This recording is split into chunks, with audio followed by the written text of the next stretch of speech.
Ndị ọrụ ụlọọrụ Anambra Broadcasting Service ka akpọkugoro ka ha gbasoo atụmatụ na ebumnobi gọvanọ Chukwuma Soludo bụ webata n'ọchịchị iji wee gbasaa ozi ọma nyere ndị nọgasị n'ime obodo na ndị ọzọ eji okwu ha agba izu. Onye nọgoro ka onye isi ya bụ ụlọọrụ bụ Maazị Okpalaeze kwuru nke a na nzukọ mbụ na mbụ ya na ndị ọrụ ngalaba na-ahụ maka ihe mmemme dị iche iche a na-eme na ya bụ ụlọọrụ mere n'Ọka. Emmanuel Chigbata ga-akọtọpụrụ anyị akụkọ a.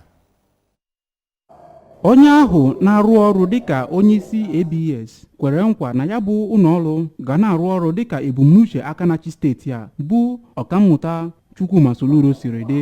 Ọ gbakwuru ndị ọrụ ya ka ha na-adị njikere oge ọbụla ịrụ ọrụ etu o kwesịrị ma mee ka amata na ihe omume a ga na-emepụta ga-abụ maka ọdịmma ndị Anambra, ọkachasị nke ga-eme ka ndị mmadụ na-esonyere ABS n'imekwa ka ha na-enweta ego.